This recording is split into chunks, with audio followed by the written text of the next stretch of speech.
Assalamualaikum warahmatullahi wabarakatuh. Sebelumnya saya akan mempresentasikan hasil dari pengerjaan soal ujian tengah semester mata kuliah kriptografi kelas A1.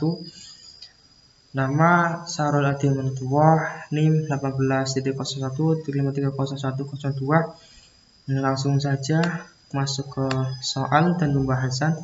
Pada nomor soal 1 itu adalah mengenai perbedaan antara kriptografi klasik dengan kriptografi modern, dengan catatan sumbernya itu harus jurnal, proceeding atau buku. Nah, di sini saya sudah menjawab, yaitu kriptografi klasik. Ini dalam kriptografi klasik ada perbedaan. Yang pertama adalah menggunakan teknik kunci simetris. Dua, metode menyembunyikan pesannya adalah teknik substitusi atau transposisi atau keduanya. Nah, sedangkan pengertian teknik substitusi adalah menggantikan karakter dalam plain text menjadi karakter lain yang hasilnya adalah ciphertext.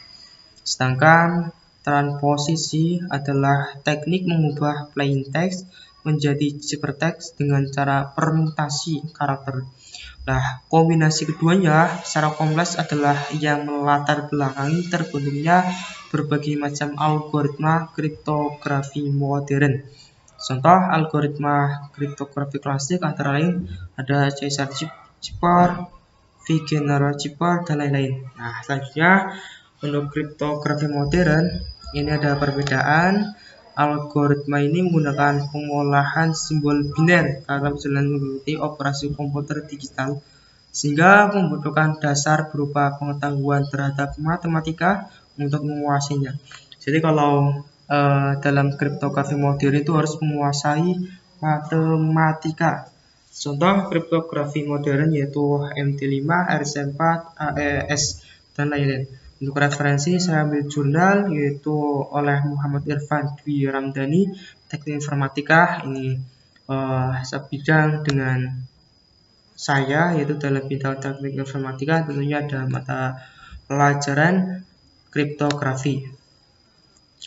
Selanjutnya soal nomor 2 yaitu contoh algoritma klasik Playfair-Cipher. Nah, kunci diambil nama depan saudara. Nah, ini pada soal ini untuk kunci adalah diambil nama depan saya. Kebetulan nama saya adalah Sahrul Adi Manutullah, nama depan berarti Sahrul. Nah, ini menggunakan algoritma klasik Playfair-Cipher. Di sini saya sudah membuat tabel untuk menentukan ciphertext. Ini adalah ada nama depan kunci yaitu Sahrul. Nah, ini nama depan Sahrul.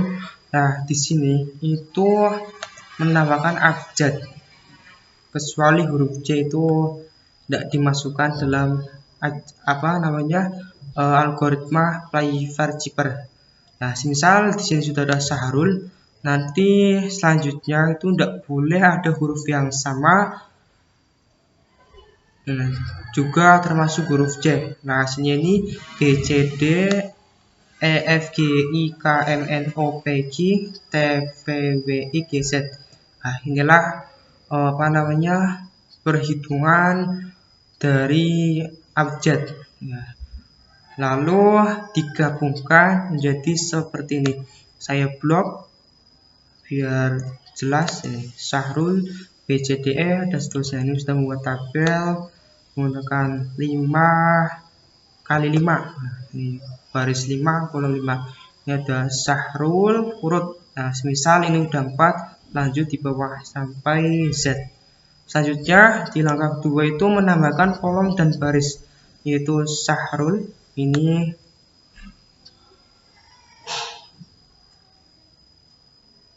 dimasukkan di bawah, yang SLFNV dimasukkan ke samping kiri. Nah, ini sudah ada 2 tabel biar penjelasannya pun gampang. Selanjutnya untuk plain text-nya adalah kuliah daring akibat wabah COVID. Setelah Ini 22 yaitu kuliah dan seterusnya. 22 setelah dihitung sipertasnya adalah M, R, C, V, H, R, D, R, H, K, O, F, R, G, G, C, U, O, A, B, G, B, B, C, I, N, W, K, C.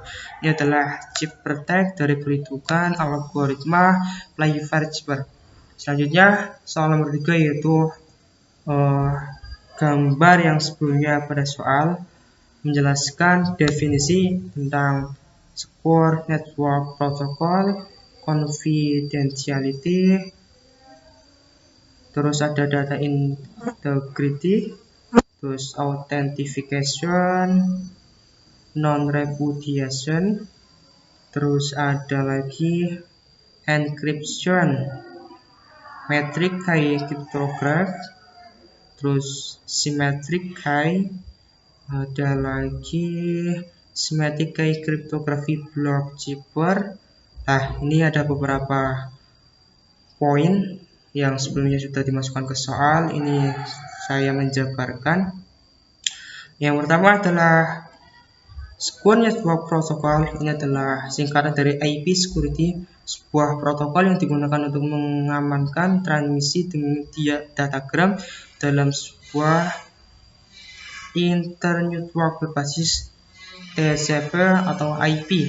Nah, ini adalah penjelasan dari Secure Network Protocol. Untuk referensinya adalah ini. Saya sudah cantumkan ke dalam dokumen. Selanjutnya adalah confidentiality. Ini merupakan aspek yang digunakan menjamin kerahasiaan data atau informasi. Fungsinya adalah menyimpan data-data yang sangat rahasia. Contohnya data-data terkait planning, finansial, business process. Nah, ini selanjutnya ada ancaman yang muncul, ada password, strength, malware, social engineering. Selanjutnya data integrity, suatu sistem untuk memelihara dan memastikan akurasi dan konsistensi suatu data, atau suatu sistem untuk memelihara dan memastikan akurasi dan konsistensi semua sistem yang menyimpan, memproses atau mengambil kembali data. Itulah pengertian dari data integrity. Ada kriteria, atribut, table, contemporaneous, original, akurat. Referensinya sudah tertera dalam dokumen.